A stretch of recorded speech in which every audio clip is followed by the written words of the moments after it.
ప్రియమైన దేవుని బిడ్డలారా, ప్రభువైన యేసుక్రీస్తు నామములో మీ అందరికీ వందనాలు. మరి ప్రభువైన యేసు నామములో ఏబు గురించి, ఏబు యొక్క చరిత్ర గురించి మనం మాట్లాడుకుంటున్నాం. ఫస్ట్ పార్ట్ ఏబు గారు బిడ్డల గురించి విజ్ఞాపన చేశారు. అలాగే ఇప్పుడు ఏబు యొక్క శ్రమలు, భార్య యొక్క విషయాన్ని మనం విడమర్చి వివరించుకుందాం. ప్రార్థన చేద్దాం. మహోన్నతుడా, ప్రేమ కనికరం కలిగిన దేవా, నీ పాదాలకు లెక్కలేని స్తుతులు, స్తోత్రాలు. అబ్రహాము దేవుని పాదాలకు స్తుతులు, ఇస్సాకు దేవుని పాదాలకు స్తుతులు, యాకోబు దేవుని పాదాలకు స్తుతులు. ఇశ్రాయేలీల దేవుడు కునుకక నిద్రపోక నిత్యము ఇశ్రాయేలీలను కాపాడుతున్న దేవదేవుడైన యెహోవా, నీ పాదాలకు లెక్కలేని స్తుతులు, స్తోత్రాలు. ప్రభువా, వాక్య వర్తమానం అందించేవాడను నేను కాదు, నీవే. పరిశుద్ధాత్ముడా, నీవు వాక్య వర్తమానం అందించి నీ బిడ్డల హృదయాల్లో ఈ వాక్యము హత్తుకునేటట్లుగాను ముద్రించేటట్లుగాను సహాయము చేయండి. వాక్యము ప్రకటించేవాడవు నీవు కానీ నేను కాదు. నీ బిడ్డలు నాయన వాక్యం విని వాక్యానుసారంగా జీవించేటట్లుగా సహాయం చేయండి. ఈ వాక్యాన్ని విడమర్చి విప్పి చెప్పగల సమర్థుడివి, శక్తి గలవాడివి నీవేనని నా ప్రభుని ప్రియ కుమారుడైన యేసుక్రీస్తు నామములో అడిగి వేడుకుంటున్నాను తండ్రి, ఆమేన్. చూడండి ప్రియమైన దేవుని బిడ్డలారా, మరి దేవుని మహాకృపను పట్టి ఇక్కడ ఏబు యొక్క విశ్వాసమును, ఏబు యొక్క నమ్మకము, ఏబు యొక్క పవిత్రతను చెడగొట్టాలని సాతానుగాడు ఎన్నో గలిబిలులు చేసినప్పటికీ కూడా ఆయన ఏమాత్రం కూడా కృంగిపోలేదు. చూద్దాం ఆ వాక్యముని. అతనికి దేవుడైన యెహోవాకి కలిగిన మరి లోకరీతిగా చూస్తే ఒక ఛాలెంజీ అనొచ్చు, లేదంటే నా కుమారుడు నాకే సొంతము అని ఒక నమ్మకము, మనిషిని ప్రేమించిన మనిషి మీద పెట్టిన ఒక నమ్మకము, మనిషి మీద పెట్టిన ఒక మరి విశ్వాసం అని కూడా అనవచ్చు. ఒక మనిషిని దేవుడైన యెహోవా నమ్మాడు అని కూడా దీని భావనని చెప్పవచ్చు. నన్ను నా కుమారుడు ఇంతమంది దేవదూతల్లో గెలిపించాడు అని కూడా మనము చెప్పుకొనవచ్చు. చూద్దాం. యోబు గ్రంథము 1వ అధ్యాయము 6వ వాక్యము. దేవదూతలు యెహోవా సన్నిధిని నిలుచుటకై వచ్చిన దినము ఒకటి ఉన్నది. ఆ దినమున అపవాది అగువాడు వారితో కలిసి వచ్చెను. చూడండి ప్రియమైన వారులారా, మరి దేవదూతలు అందరూ కూడా కలిసి దేవుడైన యెహోవాని స్తుతించుతూ, ఆరాధించుతూ, గణపరుస్తూ ఉన్న సమయములలో వారికి ఒక సమావేశం జరిగింది. ఒక సమావేశానికి వీళ్ళందరూ కూడా వచ్చారు. వీళ్ళందరూ కూడా దూతలు భూమి మీద ఉన్న పరిశుద్ధుల యొద్దకు వచ్చి వారు చేసిన ప్రార్థనను తీసుకొని వెళుతూ ఉంటారు. అలాగే అనేకమైన మరి సమూహములు ఉన్నారు కనుక ఆ సమూహ దేవదూతలు ప్రపంచమంతా కూడా సంచరించుతూ ఉంటారు. అపవాదిని జయించుతూ, సంచరించుతూ, అనేక మంది చేస్తున్న కీడులను తప్పించుతూ, ఈ తప్పించినప్పుడు దేవుడైన యెహోవా యొద్దకు ఒక సమావేశంలో వీళ్ళందరూ పాల్గొంటుండగా, వీరందరూ పాలు పంపులు పొందుతుండగా వారులో ఒకడై ఉన్న ఈ సాతాను అనబడిన లూసిఫర్ ప్రధాన దూత కూడా వచ్చాడు. చూద్దాం. ఇంకొకసారి మళ్ళీ మాట చదువుకొని కిందకి వెళదాం. దేవదూతలు యెహోవా సన్నిధిని నిలుచుటకై వచ్చిన దినమొకటి తటాస్తించెను. ఆ దినమున అపవాది అగువాడు వానితో కలిసి వచ్చెను. కిందకు చదువుకుందాం. 7. యెహోవా నీవు ఎక్కడి నుండి వచ్చితివని వాని అడుగగా అపవాది చూడండి ప్రియమైన వారులారా, గమనించండి. భూమి మీద అటు ఇటు తిరుగులాడుచు అందులో సంచరించుతూ వచ్చి తినని యెహోవాకు ప్రత్యుత్తరం ఇచ్చాను. చూడండి ప్రియమైన వారులారా, మరి యెహోవాకి ప్రత్యుత్తరం ఇచ్చాడు. నేను భూమి మీద సంచరించుతున్నానయ్యా, ఇటు అటు తిరుగుతున్నాను, అనేక మందికి నేను గొడవలు పెడుతున్నాను, అనేక మందిని నేను భ్రష్టుల్ని చేస్తున్నానని దీని భావం. ఇటు అటు రెండు పక్కల మాట్లాడే వాళ్ళు ఉంటారు, అలాగే రెండు పక్కల గొడవలు పెట్టేవాళ్ళు ఉంటారు, అలాగే కాపురాలు తీసేసేవాళ్ళు కూడా ఉంటారు. ప్రియమైన వారులారా, అమాయకులకు లేనిపోయి నేర్పించి కాపరాలు తీసేసే వాళ్ళు కూడా అనేక మంది ఉన్నారు. అలాంటి గొడవలు పెట్టువాడు, అన్నదమ్ములకు గొడవలు పెట్టువాడు, అపజల్లులకు గొడవలు పెట్టువాడు, కుటుంబాలని కూల్చివేయవాడు ఈ అపవాది. అటు ఇటు అన్నాడు, దాని భావం అది. అయితే ఇక్కడేమంటున్నాడు 8వ వాక్యం, అందుకు యెహోవా అదిగో చూడండి ప్రియమైన వారులారా, సేవకుడు అంటున్నాడు. మనం వాస్తవానికి సేవకులము అని చెప్పుకోవటానికి యోగ్యత లేని వారిని. ఎందుకని అంటే మనకు భయము లేదు, భక్తి లేదు, ఎక్కడ భోజనం పెడితే అక్కడికి వెళ్ళాలని ఈ తాపత్రయంతో బాప్టిజం ఇచ్చి నా విశ్వాసి అని, నేను ఈ ఆత్మలకు కాపరిని అని, ఆత్మలకు కాపరి దేవుడైన యెహోవాయే ప్రభువైన యేసుక్రీస్తుని సిద్ధపరిచాడు.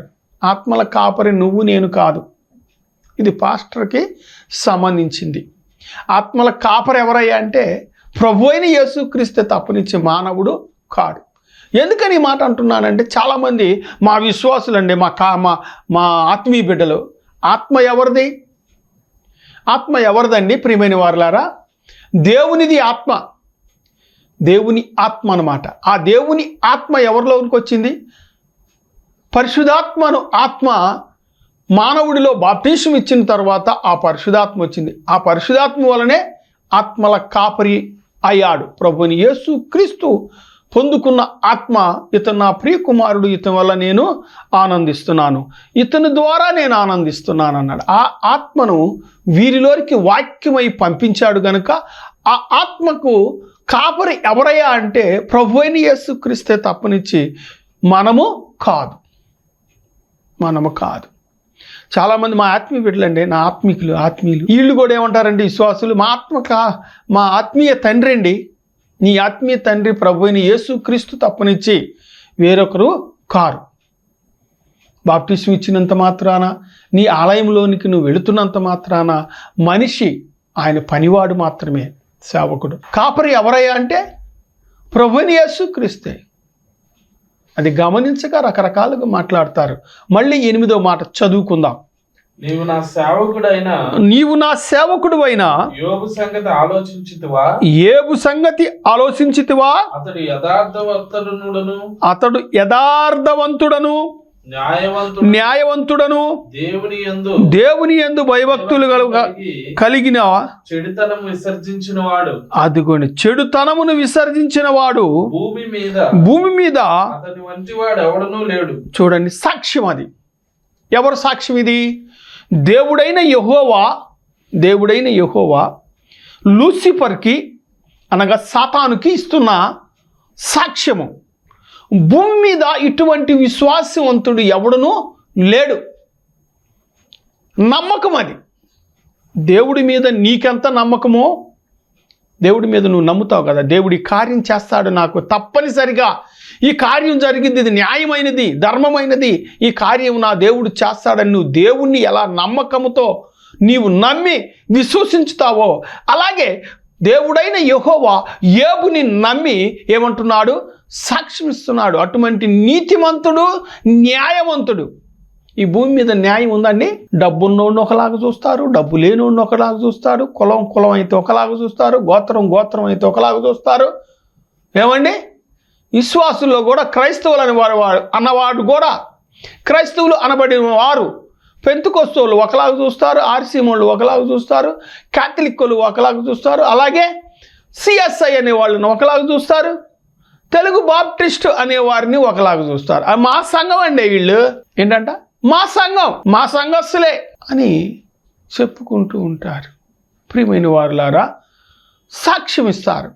మరి నీ సాక్ష్యము దేవుడైన యెహోవా సాతానుకి సాక్ష్యం ఇచ్చేటట్లుగా ఉన్నాడా, లేకపోతే నీవే అబద్ధ సాక్ష్యం చెప్పుకుంటూ జీవిస్తున్నావా? ఎలా ఉంటున్నావు నీవు? సాతానుకి దేవుడైన యెహోవా ఒక మానవుడు గురించి, రక్తమాంసముల వల్ల పుట్టిన వాడి గురించి, తల్లిదండ్రి కలయిక వారా పుట్టిన ఒక మనిషి అనగా యోబు గురించి సాక్ష్యం ఇస్తున్నాడు. నీతిమంతుడు, న్యాయవంతుడు, పవిత్రుడిగా జీవిస్తున్నాడు. మరి నీవు పవిత్రురాలుగా జీవిస్తున్నావా? నీ సాక్ష్యము నీ దేవుడైన యెహోవా లేదా నీ తండ్రి అంటున్నావు, దేవుడు అంటున్నావు, ప్రభుని యేసు క్రీస్తు చెప్పేటట్లుగా ఉన్నాడా నీ సాక్ష్యం జ్ఞాపకం చేసు. కిందకు పోతే పైకి వెళ్దాం. 9 అని అడుగగా అపవాది యోబు ఊరకయే దేవుని యందు భయభక్తులు కలవాడాయన. అబ్బా, ఎంత చమత్కారమైన మాట అన్నాడండి. ఎంత మనిషికి చాలామంది మనుషులు మాట్లాడితే ఏమంటారు, అబ్బా చాలా చమత్కారంగా సొరకేశాడంటాడు. అట్లాగే ఇక్కడ ఏమంటున్నాడంటే సాతాను గాడు ఒక మాట అంటున్నాడు, ఊరకనేనా, భలే మాట చెప్పావులే మొత్తానికి అని. ఒక మనస్సుకి మనిషికి కోపం వచ్చింది, అలాగే దేవునికి కూడా అలాగే కోపము వచ్చింది. ఎవరి మీద? సాతాను మీద. నమ్మకం ఎవరి మీద ఉంది? యోబు మీద ఉంది. మనిషిని నమ్మాడు. అయితే చదవండి ఇప్పుడు.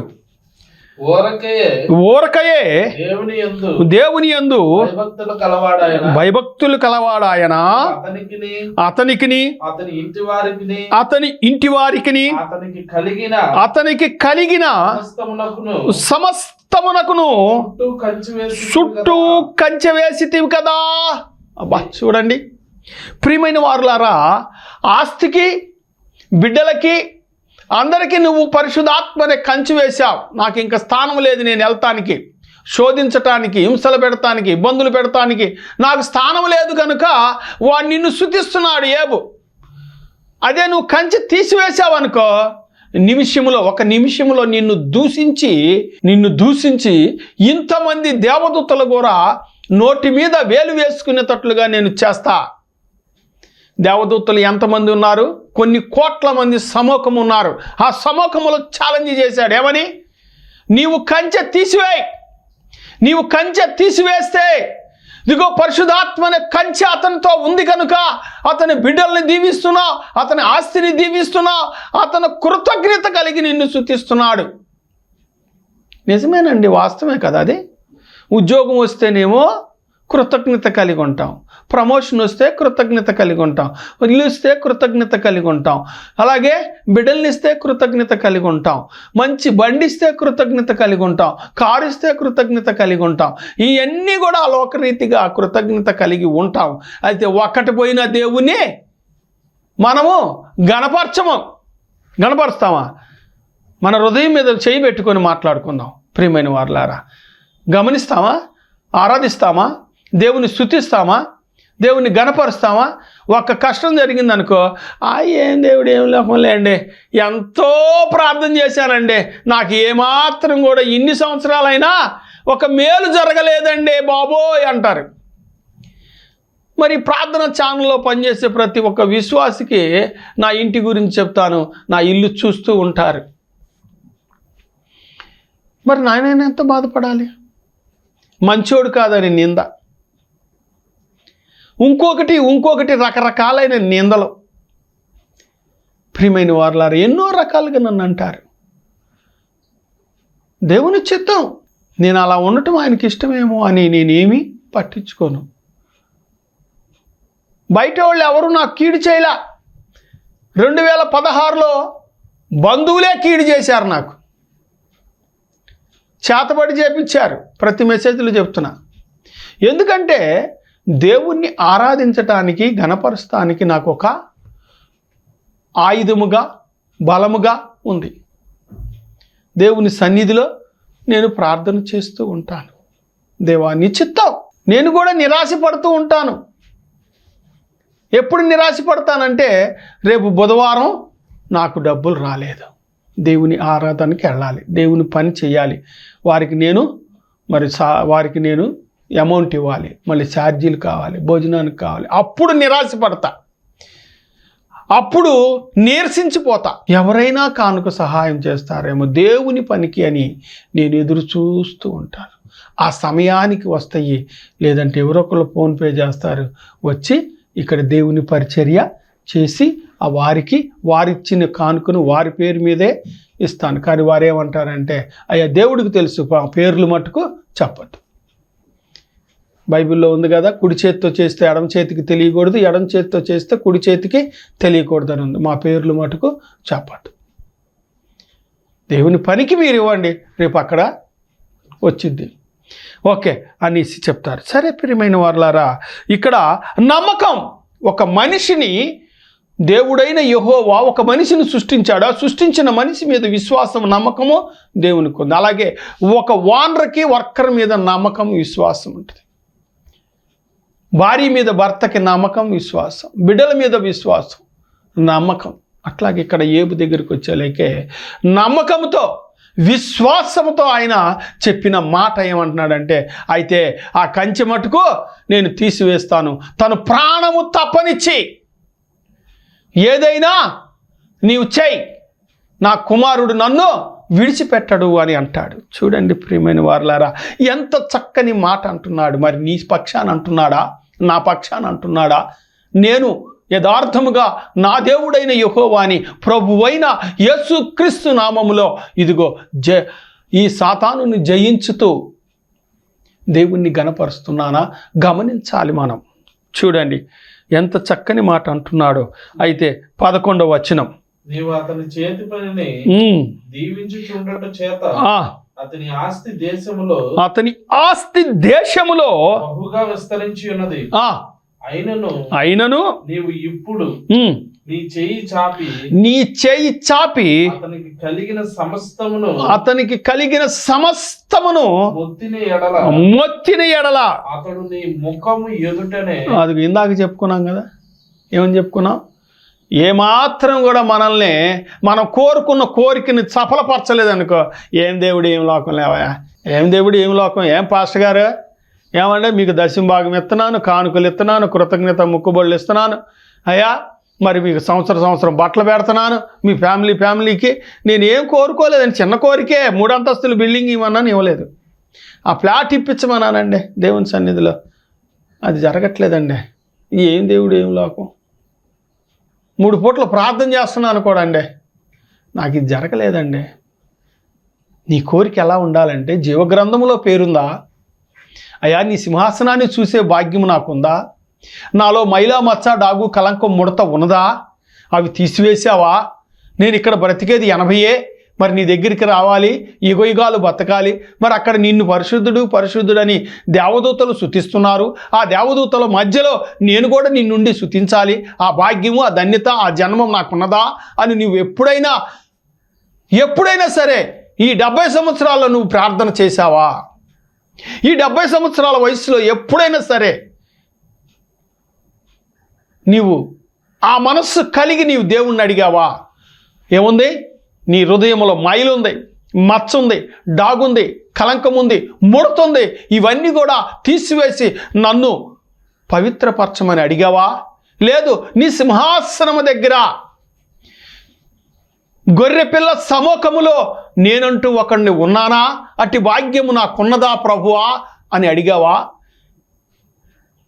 లేదు. ఈ భూమి మీదే మన ఆశలు, కోరికలు, తలంపులు. ఉద్యోగస్తుడైతే జీతం పెరగాలి, ఇంక్రిమెంట్ పెరగాలి, డిఏ పెరగాలి అని కోరుకుంటాడు. అదే వ్యాపారస్తుడైతే వ్యాపారం పెరగాలని కోరుకుంటాడు. అదే భూమిని పండించే రైతు ఈ సంవత్సరం పంట బాగా పండాలని కోరుకుంటాడు. ఆలోచించండి, గమనించండి. కిందకి చదువుకుందాం. 11, నీ ముఖము ఎదుటనే దూషించి నిన్ను ఇడిచిపోవునని యెహోవాతో అనగా యెహోవా ఇదిగో ఇతనికి కలిగిన సమస్తమును ఉన్నది. అబ్బా, ఎవరికి అప్పచెప్పాడంట? సాతానికి అప్పచెప్పేశాడు. అతనికి మాత్రము అతనికి ఏమాత్రము హాని చేయకూడదని అపవాదికి సెలవీయగా వాడు యెహోవా సన్నిధి నుండి బయలువెళ్ళెను. చాలండి ప్రియమైన వారులారా, వాడు యెహోవా సన్నిధి నుండి వెళ్ళి అనేకమైన కీడులు చేశాడు. గొర్రెలు తోలుకెళ్ళిపోయారు, ఎన్ని గొడ్లున్నాయి ఆ గొడ్లు తోలుకెళ్ళిపోయారు, ఆవులు తోలుకెళ్ళిపోయారు, పంటను తగలబెట్టారు, భూమిని స్వతంత్రించుకున్నారు. బిడ్డల భోజనం చేస్తుండగా ఇదిగో దూలాము కూలి పడిపోయి బిడ్డలు చనిపోయారు. ఏమండి, ఇతను ఉన్న ఇల్లు కూడా కప్పులు ఎగిసిపోయి మొండి గోడల మధ్యలో ఉండి ఆయన దేవుణ్ణి ఆరాధిస్తూ, దేవుణ్ణి స్తుతించుతూ, దేవుణ్ణి గణపరుస్తున్నాడు. దేవుణ్ణి గణపరుస్తున్నాడు. చూడండి ప్రియమైన వారలారా, ఎంత చక్కగా మాట్లాడుతున్నాడు. అందుకు మళ్ళీ ఇక్కడ చూసుకుందాం, ఇంకొక మాట చూసుకొని మనం కిందకి వెళదాం. చూడండి యోబు 1:22. ఈ సంగతులలో ఏ విషయమందును యోబు ఏ పాపము చేయలేదంటండి. దేవుడు అన్యాయము చేసనని అబ్బా, ఆ భాగ్యం మనకుందా? మనం చెప్పగలమా? మనమైతే చెప్పలేం కదండి. ఏ మేలు చేయలేదంటాం, కానీ దేవుడికి ఈ రోజున నేను యథార్థంగా జీవించాను, ఒక అబద్ధము కూడా ఆడలేదని నువ్వు చెప్పగలవా? యథార్థత. ఆయన ఏ పాపము కూడా చేయలేదంట. తోలుకెళ్ళిపోయారయ్యా, భూమిని స్వతంత్రించుకున్నారయ్యా, పంట తగలబెట్టేశారయ్యా, అయ్యా నీ బిడ్డలు భోజనం చేస్తుండగా దూలాము కూలి అక్కడికక్కడ చనిపోయారయ్యా అన్నా కానీ ఏ పాపము చేయలేదు. చూడండి ప్రియమైన వారలారా, గమనించండి, ఆలోచించండి. మన ప్రవర్తన యోబు చరిత్ర ఎందుకు రాశాడంటే, పరిశుద్ధ గ్రంథములో నీవు కూడా యోబు వలె ఉండాలి అని ఆశతోనూ ఆకాంక్షతోనూ రాయబడి ఉన్నది. ప్రభువైన యేసుక్రీస్తుకు కూడా సాదృశ్యంగా యోబుని చూపించవచ్చు. ఎందుకంటే ఆయనకు కూడా ఎన్నో శ్రమలు ఈ భూమి మీద వచ్చినాయి. ఎప్పుడు కూడా దేవుణ్ణి అనలేదు, మనుషులను అనలేదు. భార్య అనగా సంఘము, పెండ్లి కుమారుడు అనగా సంఘము, కుమార్తె అనగా సంఘము, పెండ్లి కుమారుడు అనగా మరి దేవుని కుమారుడు, సంఘం అనగా కుమారుడు అనగా భార్య. ఆ భార్య అంటుంది, ఈ సంఘస్థులు ఎన్నో పాపాలు చేసినప్పటికీ కూడా మరి కుమారుడైన ప్రభువైన యేసుక్రీస్తు వీరేం చేస్తున్నారో వీరు ఎరుగరు గనుక వీరిని క్షమించమని దేవుణ్ణి అడిగినట్లుగా ఇక్కడ ఏమంటున్నాడో చూద్దాం. యోబు గ్రంథము 2వ అధ్యాయము 9-10. అతని భార్య వచ్చి ఇంకను యథార్థతను వదలకుందువా? అబ్బా, చదవండి. దేవుని దూషించి మరణము కమ్ము. అందుకతడు మూర్ఖురాలు మాట్లాడినట్లు నీవు మాట్లాడుచున్నావు. మనము దేవుని వలన మేలు అనుభవించుదమా?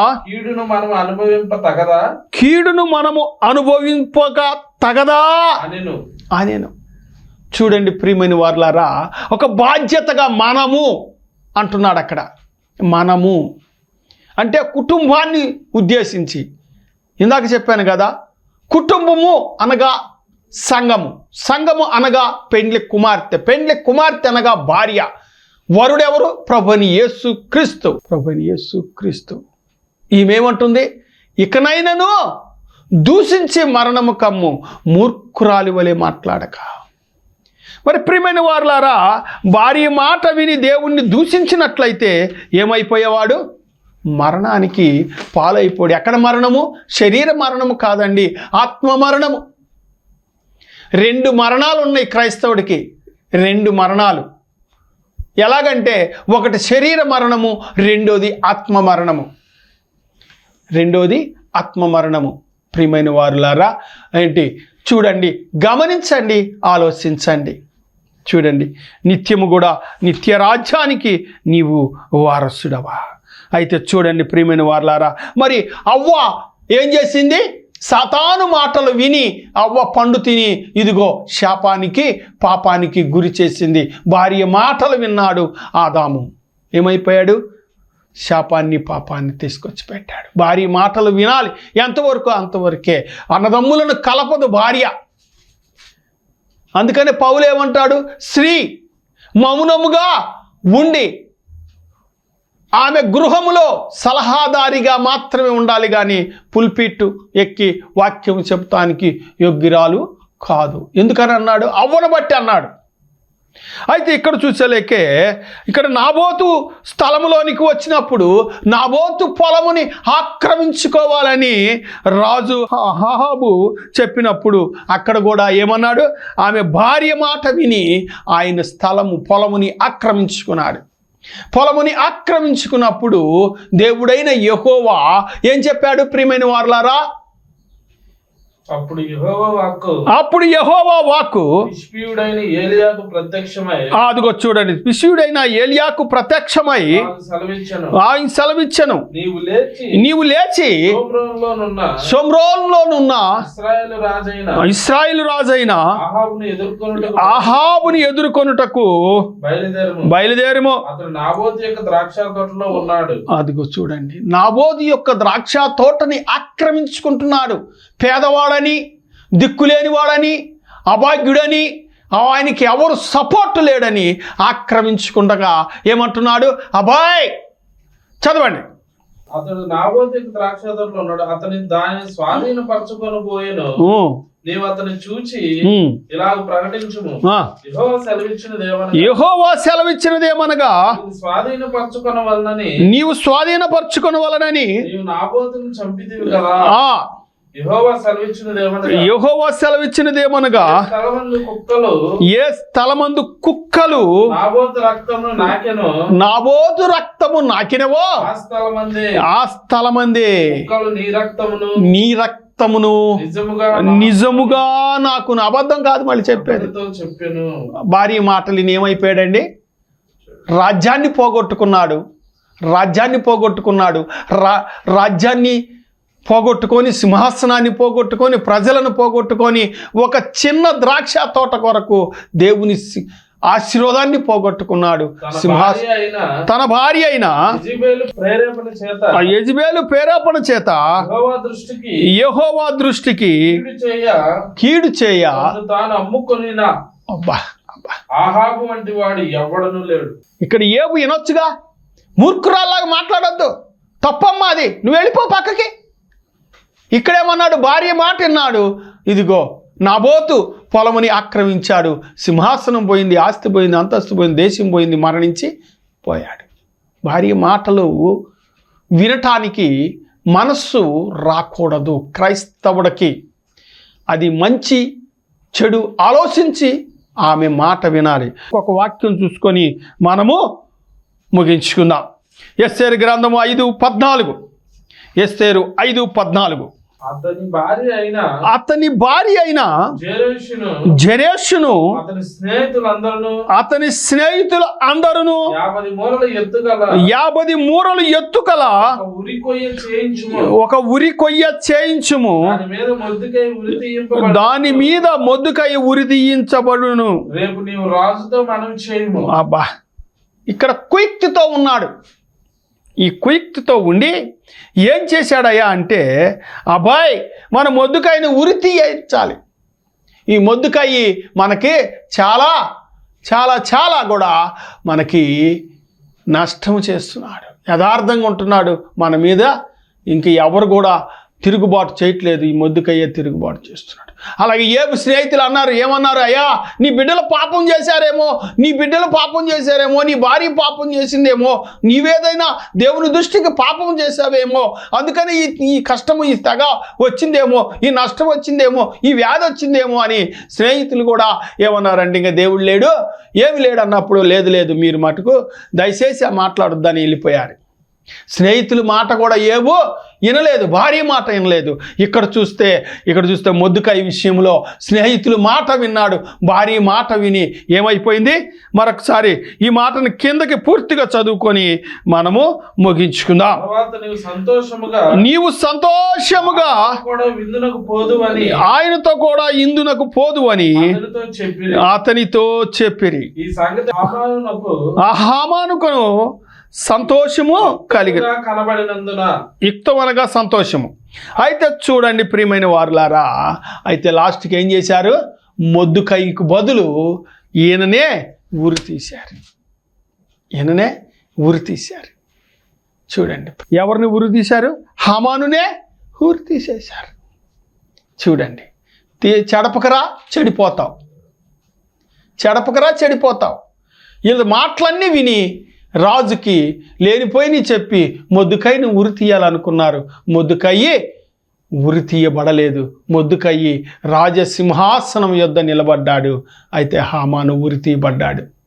భార్య మాటలిని కొన్ని కుటుంబాలు నాశనం అయిపోతున్నాయి. స్నేహితులు మాటలు విని బిడ్డలు, కొన్ని కుటుంబాలలో బిడ్డలు చల్లాచెదురైపోతున్నారు. ఆలోచించి ప్రియ క్రైస్తవులారా, మీరు మటుకు అలాంటి ఆలోచనలు పెట్టుకొనక దేవుని పట్ల భయము భక్తి కలిగి జీవించుతూ చెడు మాటలు వినక మంచి మాటలు విని కుటుంబాన్ని కట్టుకోవాలి. నీవు దేవుని రాజ్యానికి వారసుడు అవ్వాలి. ఈ రెండో పాటలో మీరు చక్కగా దేవునిని ఆరాధించుతూ బతికి జీవించాలని కోరుతూ, దేవుడు ఏబుని 140 సంవత్సరాలు మరి జీవించాడు. మనవళ్ళు మనవరాళ్ళు చూశాడు. 4 తరాలు చూశాడు. 4 తరాలు చూశాడు. మరి అబ్రహాం అయితే 170 బతికాడు, కానీ ఒక తరమే. అయితే ఏబు గారు అయితే 4 తరాలు జనాల్ని చూశాడు. మళ్ళీ బిడ్డలు కొంతమంది పరలోక రాజ్యంలో ఉన్నారు, కొంతమంది ఇక్కడ భూమి మీద జీవించారు. ప్రార్థన చేసుకుందాం. మహోన్నతుడా, ప్రేమ కనికరం కలిగిన దేవా, ఇదిగో నా తండ్రి, నీ ఆత్మతో నీ సత్యంతో నీ జీవంతో నింపి పరిశుద్ధపరిచి పవిత్రపరచమని, నీ కృపా దీవుల్లో 30 60 100 100 ఫలింప చేయమని, ఇంటున్న ప్రతి బిడ్డని దీవించమని, ఇంటున్న ప్రతి బిడ్డని దీవించి వారి వారి హృదయాలు పరిశీలించుకొని నాయన వారి కుటుంబాలు సరిచేసుకొని కట్టుకునే భాగ్యాన్ని కలుగు చేయండి. నీ రాజ్యానికి వారసులను చేయమని నా ప్రభుని ప్రియ కుమారుడైన యేసు క్రీస్తు ప్రభు పేరిట ఈ వాక్యం వింటున్న ప్రతి తండ్రి తల్లి దీవించి ఆశీర్వదింపబడులాగున ప్రభుని యేసు నామములో అడుగుతున్నాము తండ్రి, ఆమేన్. ఈ కార్యక్రమానికి సహకరించుటకు మీ కానుకలు పంపుటకు మా అకౌంట్ నంబర్ 427729059996. ఈ కార్యక్రమానికి సహకరించుటకు మీ కానుకలు పంపుటకు మా అకౌంట్ నంబర్ 427729059996.